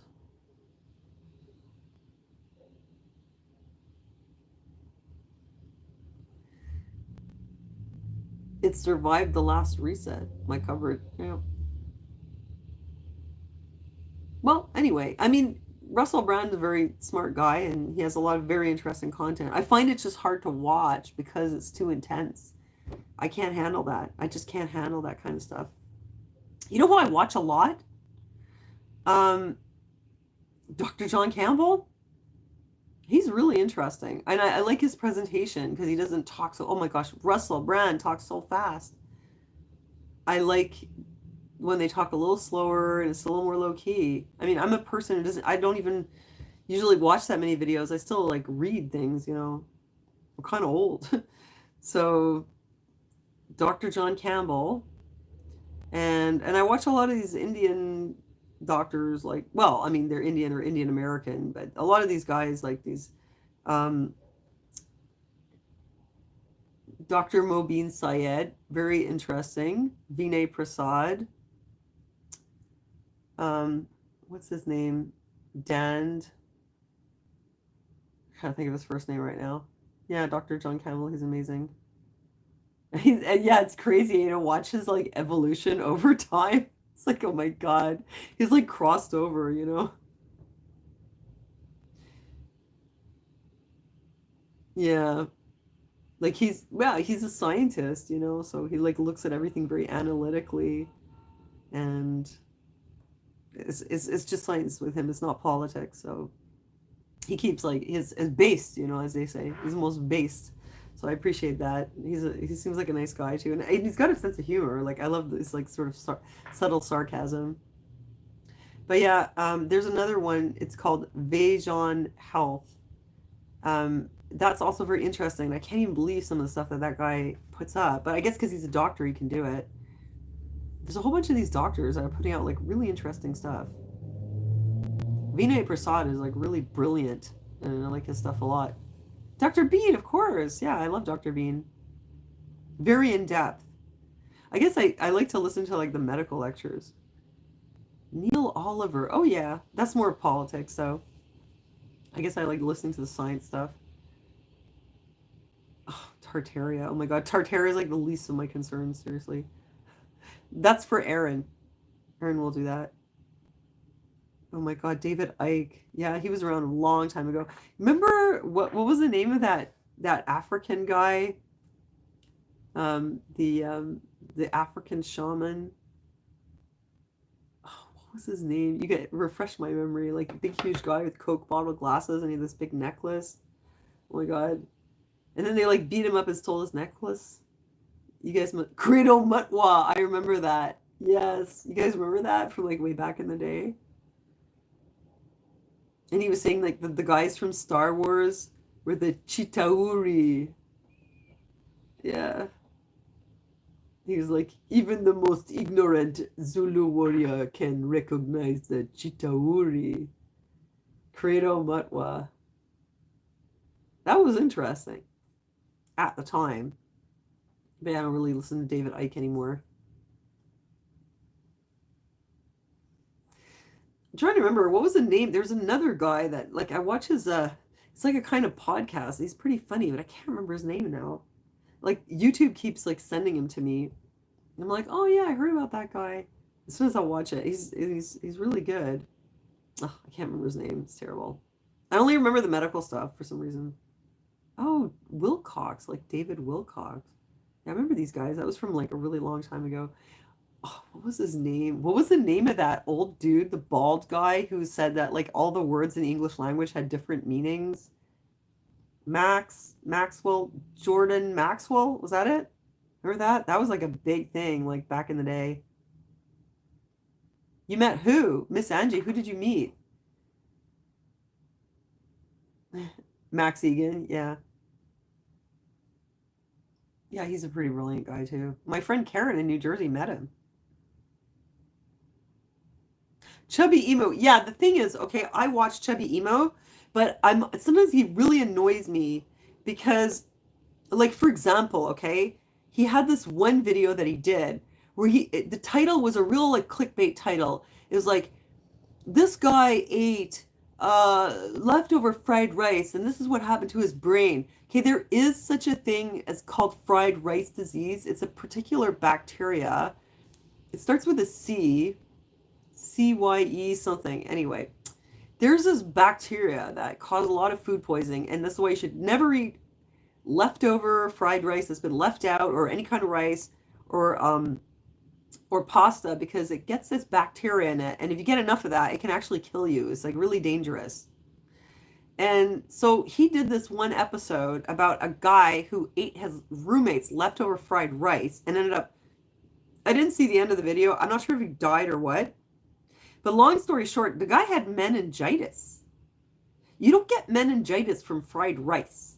Basically, he got meningitis from his roommate who had meningitis, who ate the fried rice, put his spit in the meningitis, and then the other guy ate it, and he got really sick from it. But the roommate was vaccinated, so he still got the meningitis. That's what Chubby Emu said. Turns out the roommate had been vaccinated, so he had a very mild case of it. But then the roommate who ate the other guy's pasta wasn't vaccinated, and he had a really bad case of meningitis. What does that have to do with he ate fried rice? He just caught meningitis from his roommate. So I don't appreciate that kind of thing, because I guess when he's making it like it's edutainment. It is educational, but there's a big entertainment factor in there. And I guess it's geared at people who don't usually watch scientific stuff. Me, I just like it plain. You can give me straight up medical lecture. I don't need like the fancy graphics and the fast pace and the whole like mystery aspect to it.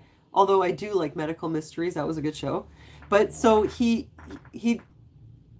made it like this was about eating fried rice, but realistically it wasn't. The guy caught meningitis, which is very serious. But he somehow turned it into a whole episode that had to do with the dangers of eating fried rice. So personally, I didn't like that so much. And it's not the first time. I've seen other ones too. There was another one where it was like, this woman ate gas station sushi and this is what happened to her brain or something like that. But it turned out it was something totally, like, it wasn't really the sushi, you know. I don't remember the story exactly. But yeah, it's too entertainment for me, you know? Who else do you guys watch?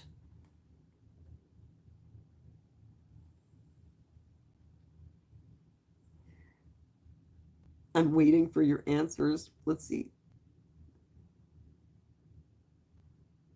Okay, about the RH negative stuff, there is an entire website called rhnegative.net.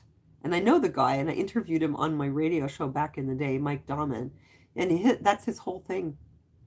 He's just like, his whole rabbit hole is RH negative. So I kind of was interested in it for a while, but then I was like, well, I mean, I don't know. Dr. Tent. Never heard of him. I'll make a note of that. Dr. Tent. I don't know why I find it interesting. I just do. I always did.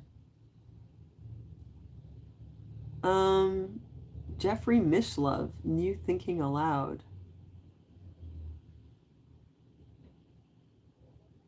There was this channel. It was called Computing Forever. Dark Horse. Yes. They're really good. They're really, really good. Yeah, I like that. And it's sort of political too, but critical of politics. Interesting. Really smart people. And they have some really interesting guests. Benny Hinn. Is he still around? That's the the faith healer guy. I thought it was a scam. He's still around? Well, I don't want to say anything bad about God's people, but I mean that's what I heard. Um Wait, there was Dark Horse podcast. Mysterious Universe. Oh yes. I was gonna say there was another channel, it's called Computing Forever. But it didn't have anything to do with computers. Very interesting guy. Very interesting analyses of what was going on. He had all kinds of really, documents. You'd be like, holy crap, where'd you find that? And he had a really good way of explaining it. And he got kicked off YouTube. And it was kind of cool. Like, he would show you a lot of stuff and he'd never show you his face. He'd have this like little sort of avatar of himself. But it was really well done. Computing Forever. I think he's still on like BitChute.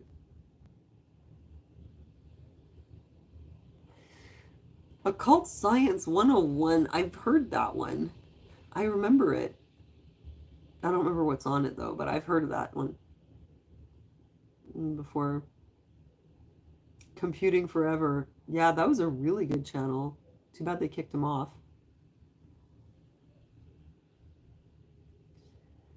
I'm going to have to go take care of Aaron. It's been really nice. Oh, Salty Cracker. Oh my God. The guy's a riot, but he's like so intense. Entertaining. He always has like really good stories, interesting stuff. Then he's so hyper though. He's like so intense. And he kind of rambles, but it's like he has a good ramble. Yeah. I mean, I don't always agree with everything he says. It's kind of I'm not really that political actually. So I kind of go for the lectures and the fact stuff more. But I mean, he is really entertaining. And how can you avoid him? I mean, if you open up BitChute, he's always like right at the top. You go on Rumble, he's always right at the top. Oh yeah, anthropology.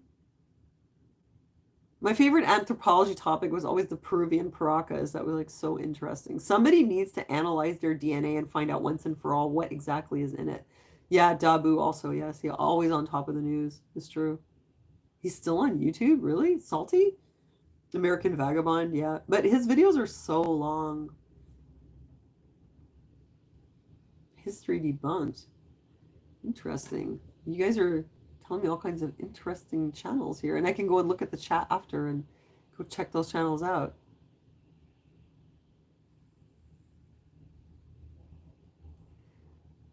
Orin's Men. Check it out.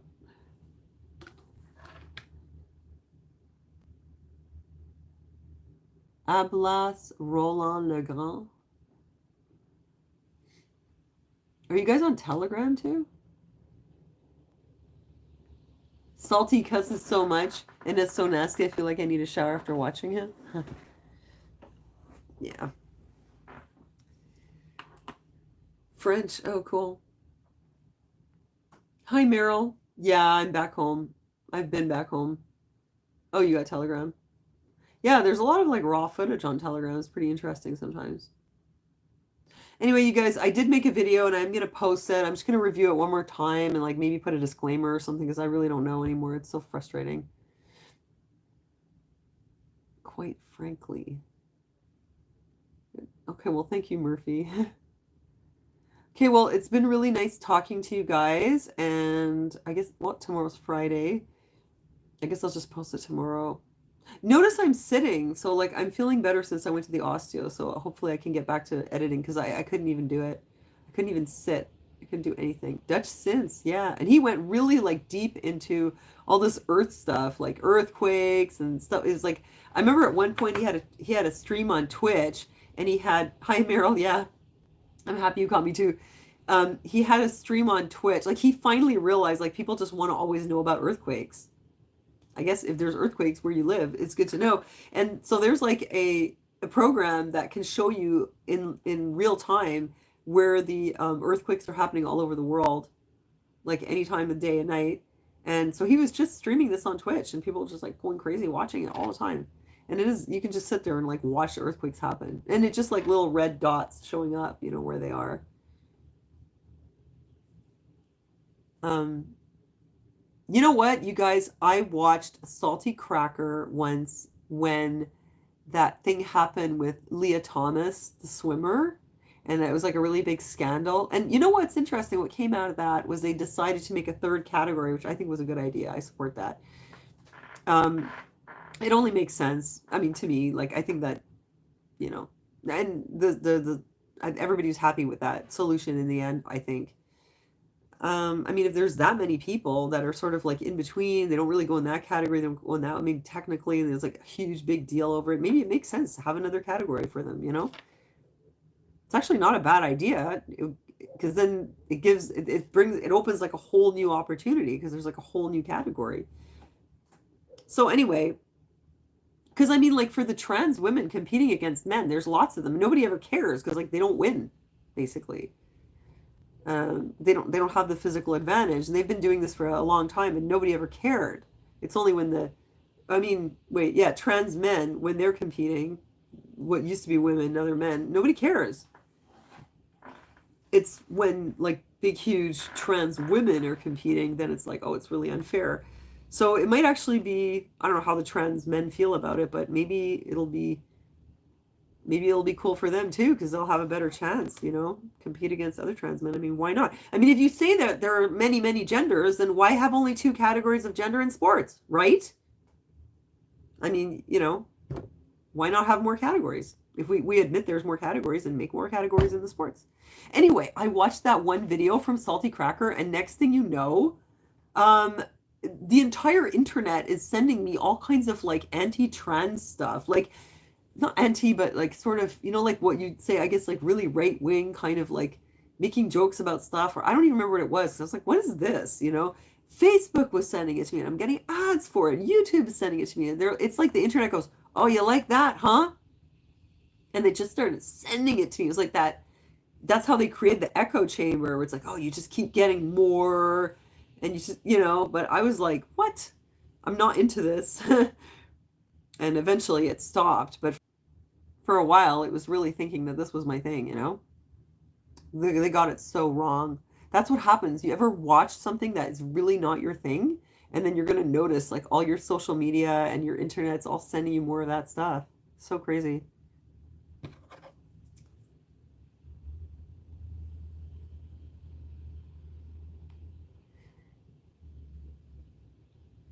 Yeah, they're tracking everything. I don't really care.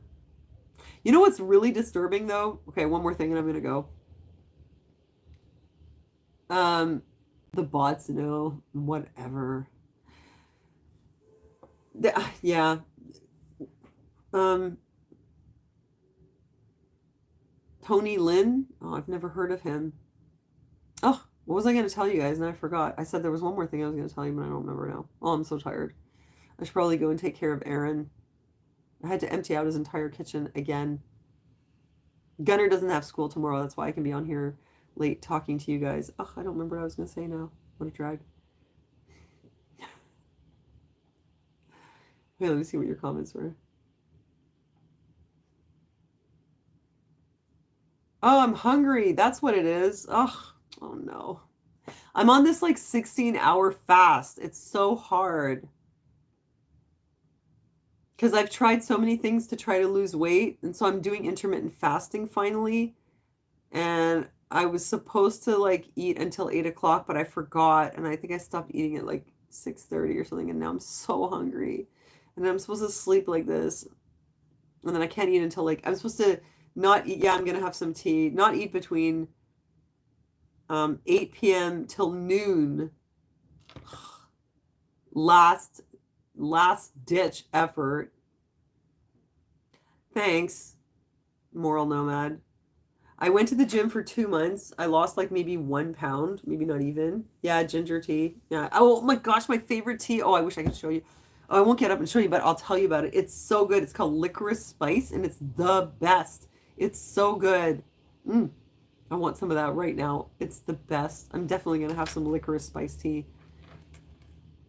But yeah, like I'm trying that because yeah, I went to the gym for 2 months. I didn't lose any weight, but I got a bit more stamina, and then I was running around Europe like all the time. I came back and I was like, "What? I didn't lose any weight?" And I've been back now for 6 weeks. The most that I weighed was about 150, and I'm only 5'2". I think I look okay though. I mean, whatever. But apparently, it's not good enough. It's just the belly fat, you know? So now I'm like 145. So I've managed to lose 5 pounds somewhere. I think I lost, yeah, because when I started the weight training, like my weight went up and then it like went down a little and went down a little bit more. And then like I lost a couple pounds and I came back since I'm sitting on my butt doing nothing. But I'm trying this fasting thing because I have friends who've done it and they lost like 100 pounds. Yeah, people always say they think I'm taller, but I'm not. It's just the way I'm proportioned. I have like short arms, I guess. I don't know. Long neck, maybe. I think I look okay though. Yeah, just get out and walk more. That's what I did in Europe, man. Don't forget. I was walking and walking. And now that I'm back, I'm like more in shape, so I can walk more. And now I can't drive, so I do have to walk. But I don't care about the number on the scale.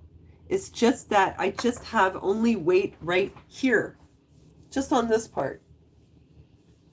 And it's driving me crazy because like my clothes don't fit properly. It's just like this tire, you know. And I'm trying to get rid of it so that my clothes will fit better. I'm not going to go on any crazy diet where all I can eat is soup. And I don't even want to do keto anymore because it drives me nuts. Like all those dietary restrictions, I'm not doing it. I'd rather just try fasting and we'll see if that works and I'll let you know how that turns out. More fruit, less carbs. Yeah, like it's funny because I don't really eat that many carbs usually and I love fruit, but I've tried all the things, seriously. Like you guys, I used to be so skinny on here and I'd be giving you advice on how to lose weight. And then I had menopause and it's like it just totally, yeah, a waist trimmer, I have one. I wear it as a corset, but you know, it doesn't, none of that fixes it. Feel free to donate to my channel so I can pay for liposuction, so I can be a mail order bride in Croatia. Oh yes, please donate to Anita's liposuction fund. I'm trying the fasting. I'll let you know how it goes. I can't do dietary restrictions. It could be my personality, but whenever I'm on a very restrictive diet of any kind, where I have to overthink what I'm eating, I mean, you have basic rules. You don't eat junk and you don't eat sugar and whatever. But if it gets more complicated, I then it's like I'm preoccupied with food all the time, and it drives me nuts. Hi, Kimmy. I'm glad you enjoyed that. Yeah, and I'm not even going to do fasting plus keto because I hated the keto so much because I can't eat my dinner with freaking cauliflower rice anymore. I was burning it every day. I couldn't do it anymore. I burnt that stuff every single day at the end. I was so sick and tired of making it. I don't eat bread. Yeah, I know. Oh, I must be eating bread. It's not that. And I hardly eat, eh? I don't even eat breakfast. I never did. And then for lunch, if I did have, it's like 2 pieces of keto bread, or like a bit of salad, whatever you think of like that people eat when they gain weight, like, oh, they're eating all kinds of bread and they're eating pastries, they're eating ice cream, they're drinking. So I don't do any of that stuff. I just eat normal food. And the portions are so small. Like it was like dinner's like a little tiny bit of meat, a little mini potato, and a salad. Like, trust me, whole food. What do you think I'm doing? What do you think I'm doing? I'm eating Cheetos? What do you think? Yeah, I'm doing 16/8 intermittent fasting. Yeah. No, you guys, it's menopause. I didn't have this problem before. And I used to think when people would say, oh, it's not my fault, it's hormonal. I used to be like, yeah, sure, it's hormonal. Well, maybe some people have a thyroid problem, but I didn't really, I didn't understand. Just like I didn't understand, why do older women go around with their hair looking like crap? I was like, why don't you do something about that gray hair? And then I got gray hair and I was like, oh, because it doesn't hold the color. That's why. And and I'd see older women. I was like, wow, they really let themselves go when they get over 45. I didn't know. It's because it's like you don't have the estrogen and you lose your testosterone once you have menopause. You don't only lose your estrogen and your progesterone, you lose your testosterone. So that makes it hard for you to build muscle. You need those hormones. So whatever you did before, it doesn't work as well. I mean, not to say you have to look like complete crap, but definitely there's changes. And they used to even have a product called Estro Test, which included a little bit of testosterone, but they don't do it anymore. I would take it. I'm only in my 30s, right? Thank you. Carnivore diet? Yeah, I have a friend who's on the carnivore diet. Personally, I couldn't do that because I've never been a big meat person. I've always been more leaning vegetarian. I would go crazy if I had to just eat meat all the time. I'd be totally miserable. Yeah, so some people will say eat lots of fruits and vegetables. Some people will say eat all meat. NAD? No, what is it? And then, somebody else told me recently, oh, I got this great gel. It's some miracle product. It worked for me and I lost all kinds of weight. But it's like $250 a month. So I'll have to wait until my sugar daddy pays for that one. What, Scottish Dave? Was that you? Message me. Yeah, I mean, if you guys want to support my expensive supplements habit, feel free to hit me up. But yeah, $250 a month for some gel. I can't do it anymore. I cannot do these like crazy diets. Like I just can't. It just makes me obsess. And then I'm just like obsessed with my food all day. Food is fuel, not comfort. Exactly. And I never eat for comfort. I only eat when I'm hungry, believe it or not. So I know for a fact that you could be someone who doesn't eat for comfort, you don't overindulge, you don't have bad habits, you don't eat junk food, still can't be skinny.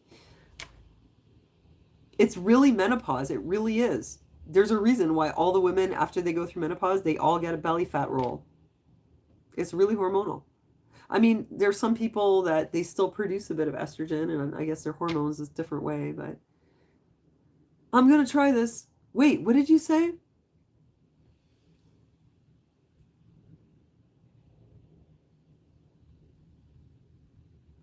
You just wrote two words. I'm wondering if they're like code for something. Anyway, I'm doing the intermittent fasting and I'll let you know how it goes. Well, here's the thing, like women when they go through menopause, if they get on HRT early on in the process, they don't get that belly fat. So what is it? Like they go on HRT and that means they're not eating junk food and they're doing everything right and then the rest of us we're just shitty people?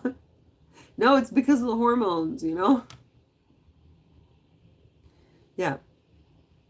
Because apparently, yeah, you can prevent that by replacing your hormones. So it kind of really goes to prove that it's really the hormones. Anyway, I'm not giving up and I'll let you know. Let you know how it goes. And it's been nice to talk to you. You lost weight after menopause? Well, that's lucky. I guess anything's possible. Wegovy and Ozempic? Are those real names? Oh, I heard there's like a new weight loss drug. Yes, actually, I'm going to see my doctor tomorrow about my back. No, but I don't believe in chemicals. I have like super like, I mean, it's not that I don't believe in them as in they never help anybody, but I'm generally pretty paranoid about putting chemicals in my body. Like they offered me Lyrica for my back and I was like, no, I'm scared. How's my mom? She's okay. She's okay. She's really okay. I saw her the other day. I'm going to go back up there. I just didn't want to drive the last few days because I didn't want to hurt myself. Okay, so I'm going to go because I've been on here for 2 hours. It's been really great talking to you. Love you guys. You guys were awesome. And thanks for all the advice and tips. I wrote it all down. And, okay, wait, I'm going to write that down. Ozempic and Wegovy. That does not sound like a drug. That sounds like weird hippie slang. Dude, that's Wegovy. I could really get into that. Okay, well, have a good night, you guys, and I'll see you soon. And stop in because I'll post my video pretty soon. Okay, bye, guys. Thanks for joining me.